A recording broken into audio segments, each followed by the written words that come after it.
Et si maintenant, là, tout de suite, je te donnais un choix à faire, je te donnais la possibilité entre je te donne tous les jours 30 € qui vont directement sur ton compte PayPal ou ton compte bancaire ou peu importe, ou alors, je t'apprends à gagner 30 € par jour grâce à une méthode méconnue sur Amazon sans vendre de produits. Oui, c'est bien réel, je vais tout te présenter de A à Z dans cette vidéo, mais qu'est-ce que tu choisirais? Les 30 € par mois sans rien faire ou alors apprendre à faire 30 €. J'espère bien que c'est la deuxième solution parce que c'est ce qui va se passer et c'est ce que je vais te présenter. Alors reste bien attentif, c'est parti.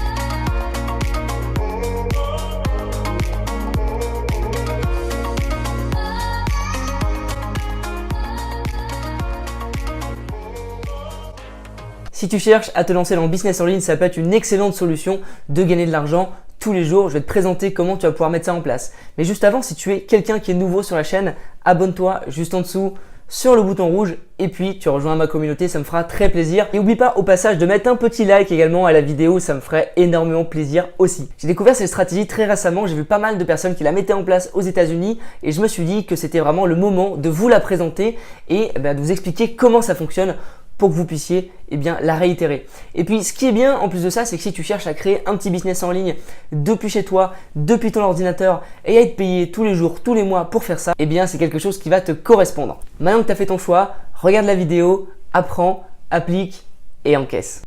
Donc quelle est cette stratégie qui va te permettre d'obtenir du coup de l'argent tous les jours, toutes les semaines, tous les mois grâce à Amazon sans vendre de produits? Ça va te permettre de mettre un petit business en place et de créer une stratégie vraiment rodée. Donc ce que tu vas faire dans un premier temps, c'est identifier les business sur Amazon qui ont certaines choses à corriger ou à améliorer. Bien évidemment, on va voir tout ça ensemble. Il y a des personnes qui sont plus ou moins expertes sur le sujet, mais il y a des points qui sont très faciles à identifier et je vais te montrer comment tu vas pouvoir faire. Donc, qu'est-ce qu'il y a à corriger sur les listings Amazon? Il peut y avoir les réseaux sociaux, l'optimisation, le SEO, les photos, etc. Donc par exemple, l'image de marque, les réseaux sociaux. Il y a des listings sur Amazon qui n'en ont pas. Tu dois regarder s'ils ont Facebook, Instagram, Pinterest, YouTube et est-ce qu'ils les utilisent. Donc par exemple, on va aller sur un listing Amazon. Ici, la marque s'appelle Zauber. Donc on va aller voir immédiatement. Est-ce que c'est connu? Tu vois, déjà, il n'y a pas grand-chose sur Google. Ça doit être un mot allemand ou autre. On va regarder sur Facebook si on a. Donc là, on voit Musician Brand, Argentina, pas l'air d'avoir grand chose. Et si on met bouteille, je pense qu'on aura peut-être le listing Amazon, même pas, tu vois, il n'y a pas grand chose, sur le sujet. Alors que pourtant, ils vendent quand même pas mal sur Amazon, ils ont quand même pas mal d'avis, etc. Donc c'est hyper intéressant. Et ce que tu vas leur dire potentiellement, c'est qu'ils ont déjà des réseaux sociaux à mettre en place, à corriger, parce que ça va tout simplement, même si ils ne les utilisent pas trop, ça va drainer quand même des choses, drainer des personnes, drainer du trafic, et surtout, si des personnes tapent le nom sur Google, ils risquent de tomber sur la page et potentiellement de faire un achat, parce que quand il n'y a pas de page Facebook, quand il n'y a rien sur la marque, pas de site ni rien, t'as pas forcément envie d'acheter. Ensuite, le deuxième point, et là c'est le point hyper important, je t'invite vraiment à être attentif, c'est l'optimisation SEO, l'optimisation algorithmique. Ce qu'il faut savoir, c'est que l'objectif de Google, c'est d'apporter les meilleures informations à ta requête. Mais l'objectif d'Amazon est tout à fait différent, puisque c'est de comprendre au mieux possible la demande de l'internaute. En fait, ils connaissent tes intentions avant toi. Ils savent ce que tu vas faire. C'est vraiment l'expérience utilisateur. Donc ce qui est important à noter, c'est qu'un tiers des acheteurs en ligne, un tiers recherchent leurs produits en allant directement sur le site sans passer par Amazon et sans passer par Google, pardon. Donc ça veut dire qu'il y a un tiers des personnes qui vont taper Amazon directement dans la barre de recherche. Donc c'est bien d'optimiser ton listing pour Google, etc. C'est super bien et il faut le faire, mais il faut aussi optimiser ton annonce par rapport à Amazon. Donc toi, tu vas repérer justement les vendeurs qui ne le font pas forcément ou qui ne le font pas entièrement et là où tu pourrais les aider. Donc il y a beaucoup de points à améliorer. Dans un premier temps, il y a définir les bons mots-clés, notamment si tu es un nouveau vendeur, parce qu'en fait, sur des mots-clés larges, par exemple, si tu veux te placer sur le mot-clé gourde, c'est super compliqué parce que il y a absolument énormément de personnes qui sont sur le mot-clé gourde. Tu vas être dans les dernières pages, sauf si tu arrives en plusieurs mois à faire un super SEO et à faire beaucoup de ventes. Donc le mot-clé gourde est pas hyper intéressant. En revanche, ce qu'il faut faire, c'est viser la longue traîne. Ça veut dire trouver des mots-clés rallongés. Donc pour t'aider, tu peux taper dans la barre Amazon pour avoir des exemples. Par exemple, si on va taper gourde, bouteille, tu vois, tu as des exemples qui sont juste ici. Donc, par exemple, gourde bouteille isotherme. C'est quelque chose qui peut être plus intéressant que gourde tout court. tu as beaucoup moins de résultats. Tu vois là, tu en as 40 000, alors que pour le mot gourde, eh bien, tu en avais 100 000. Donc, tu en as presque 3 fois moins, tu en as un peu plus de 2 fois moins. Donc, c'est assez intéressant. Et quand tu es nouveau vendeur, c'est ce qu'il faut viser en fait. Tu peux pas viser les gros mots-clés, c'est impossible pour le début. Ensuite, il faut observer la fiche produit. Ce qu'il faut savoir, c'est que sur Amazon, tu as beaucoup plus de possibilités que sur eBay ou que sur d'autres sites pour le titre. Tu as 200 caractères. C'est énorme. Ce qui te permet d'ajouter d'autres mots que tout simplement le mot de la marque. Là, on voit qu'il n'a pas du tout utilisé les 200 caractères, même s'il a utilisé d'autres choses. Il aurait pu largement le rallonger. Tu peux utiliser d'autres mots. Et Amazon recommande une structure. Et il y a beaucoup de gens qui ne la font pas, qui ne le font pas, qui ne le mettent pas en place. Donc, la structure, c'est la marque. Ensuite, le nom du produit. Donc, on va voir s'ils le font. Déjà, eux, ils commencent par bouteille, tu vois, ça commence mal. Il faut mettre la marque d'abord, ensuite nom du produit. Ensuite, les caractéristiques principales ou matériaux. Donc là, il y a quand même des caractéristiques, il y a des matériaux, c'est plutôt pas mal. Et le type de produit, la couleur, la taille, l'emballage, la qualité. Donc eux, ils sont arrêtés à la matière, ils n'ont pas mis l'emballage, la qualité, tout ça, ou la couleur. Ils n'ont pas forcément mis. Bon, ils ont mis acier, la couleur de l'acier, on la connaît, mais on aurait pu mettre, je sais pas, argenté ou autre.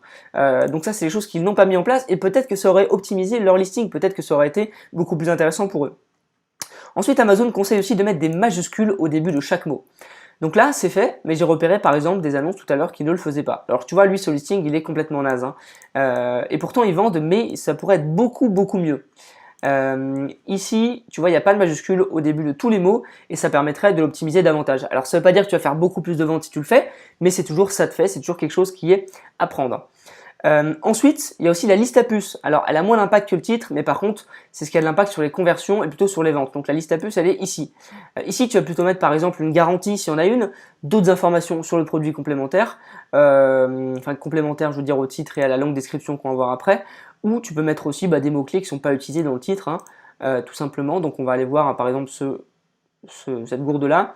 Ils mettent la matière, fabriquée en acier inoxydable, 3 options de taille, bouteille idéale pour le sport, voilà, tu vois, ils vantent un peu les mérites. Là, c'est vraiment l'objectif, c'est de vanter les mérites, c'est de mettre les bénéfices et la valeur ajoutée pour l'acheteur. Donc c'est vraiment un endroit où il faut mettre en avant ton produit, d'accord? Si tu mets des trucs qui sont pas dingues et tout le monde s'en fout, eh bien la personne ne va pas acheter. Parce que là, c'est quand même le truc qu'on voit en premier. Et après, il y a la longue description, donc ça, on verra juste après. Donc là, tu peux faire 2000 mots. 2000 mots et il est important de l'optimiser parce que, eh bien, alors en dehors du SEO, du référencement, si la personne descend jusque-là, c'est que forcément elle est intéressée, elle a un intérêt pour le produit, elle a peut-être envie d'acheter, elle envisage peut-être l'achat. Donc si tu le fais pas, tu vois ici il n'y a pas forcément de description, s'il y en a une petite ici, mais bon, tu pourrais mettre 2000 mots, c'est pas fait, bon. Voilà, chacun fait comme il veut, mais en tout cas ça pourrait être fait et tu peux largement faire une description beaucoup plus longue à ce niveau-là. Après bon, il y en a quand même une, il y en a qui n'ont pas du tout, donc c'est quand même intéressant. Et c'est pas mal fait, mais en tout cas il faut l'optimiser parce que voilà, comme je te l'ai dit, il y a des gens qui vont jusqu'en bas et là faut le faire. Tu vois là il y en a pas, il y a juste un petit tableau, c'est pas fou, on pourrait faire beaucoup mieux. Donc ça c'est quelque chose que tu vas pouvoir aussi mettre en avant sur les listings des vendeurs. Ensuite, il y a aussi le champ mot-clé. Qu'est-ce que c'est le champ mot-clé? C'est quelque chose que tu peux pas voir toi, c'est simplement les vendeurs qui vont le voir. C'est quelque chose quand tu vas rentrer un produit sur ta page produit, tu peux remplir 5 champs de mots-clés. D'accord? Donc 5 mots-clés qui peuvent faire jusqu'à 50 caractères maximum. C'est pas un seul mot, ça peut être des groupes de mots, sans point, sans virgule, sans rien. Et par exemple, tu vas mettre tes mots-clés et leurs synonymes. D'accord? Ça, c'est important aussi de choisir des bons mots-clés parce que c'est ce qui va te ranker sur Amazon un petit peu comme une catégorie de produits. Ensuite, il y a l'image, donc c'est moins important pour le référencement, par contre, c'est ce qui donne envie d'acheter. Un petit peu comme les puces, c'est ce qui va te donner envie d'acheter. Alors évidemment, il faut se plier aux conditions d'Amazon qui dit de bien montrer le produit et d'avoir potentiellement un fond blanc. Donc tu vois, toutes les images ont un fond blanc sur leur première photo du moins, et après on part sur des photos qui sont un peu plus colorées. Donc ça, c'est important et c'est important à mettre en place. Donc généralement, c'est fait parce que c'est imposé par Amazon, mais on ne sait jamais. Il faut comprendre aussi qu'il y a d'autres points important, donc notamment l'expérience client, le nombre de ventes, les avis, etc. Ça, c'est des points qui sont en plus et qui vont potentiellement booster ton annonce. Alors, tu peux pas forcément influer dessus, mais en tout cas, les autres, tu peux influer dessus. Et là, je vais te montrer comment tu vas pouvoir faire. Donc, il faut savoir aussi que les effets peuvent se voir 3 mois après à cause de l'algorithme. C'est comme sur Google et le SEO, c'est comme sur eBay, ça peut prendre du temps. La deuxième étape, du coup, c'est d'envoyer un message au vendeur en leur expliquant qu'il laisse probablement des milliers d'euros sur la table, alors j'ai une petite faute, sur la table, enfin en tout cas de côté, à cause d'un manque d'optimisation.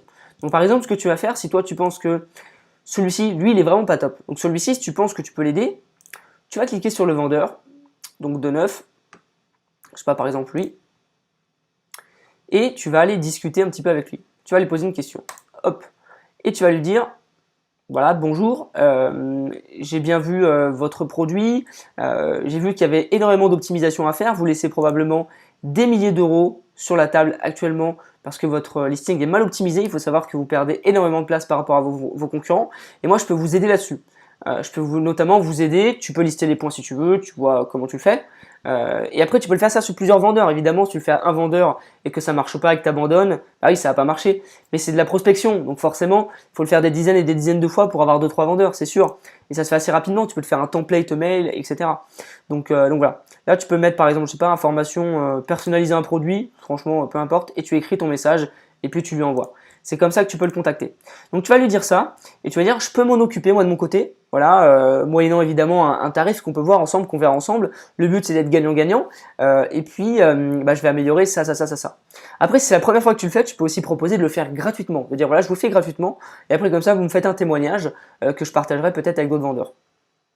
Et la troisième étape, c'est là que c'est hyper intéressant, c'est que soit tu vas le faire toi-même si tu as envie, ou si tu sens que tu as les compétences pour, ou si tu t'es bien formé pour le faire, tu t'es bien renseigné, soit tu engages des freelances, donc des personnes qui vont le faire à ta place, et que tu vas payer. Donc par exemple, imaginons, là, le vendeur, tu lui proposes 30 euros par jour pendant un mois pour l'aider là-dessus, et le freelance lui dit, ok, tu le fais à ma place, je te donne 15 euros par mois pour le faire. Ou alors tu vas prendre un freelance qui va faire juste les titres et les annonces et un freelance qui va gérer par exemple les réseaux sociaux et tu payes 5 euros par jour chacun pour qu'il fasse une demi-heure, tu vois. Et comment tu vas trouver un freelance? Là tu vas sur Upwork, tu vas sur Amazon Listing. Alors c'est un exemple, encore une fois, tu peux en trouver partout des virtual assistants, sur Fiverr, sur 5 euros, sur Upwork, et tu peux trouver des personnes. Je te conseille de ranger par tarif parce que si tu mets trop cher, tu vas te retrouver avec des gens à 60 dollars et t'as pas très envie. 60 dollars de l'heure, c'est un peu cher. Ici par exemple, il y a un mec pour 14 dollars de l'heure, il fait Amazon Product SEO. Donc tu peux lui proposer par exemple de faire une demi-heure par jour et tu le payes, je sais pas, 7 dollars, donc ça fait 6 euros. Et puis toi à côté tu vas gagner 20 ou 30 euros, tu vois, tu vas être payé ce prix là. Donc c'est quelque chose que tu peux faire. Évidemment c'est à creuser sur les freelances parce que sinon tu peux le faire toi-même, mais en tout cas c'est quelque chose à mettre en place. Et ce qui est bien, c'est que ça peut se dupliquer à énormément de listings, c'est un peu à l'infini parce qu'il y a plein de gens qui sont en demande, il y a plein de gens qui en ont besoin et qui se rendent pas forcément compte.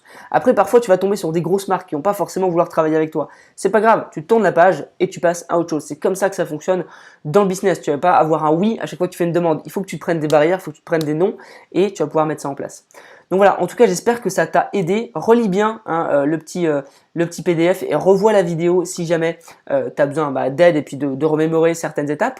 Mets un petit commentaire pour me dire si tu as des questions, mets un petit like également et puis on se retrouve une prochaine fois. Ciao!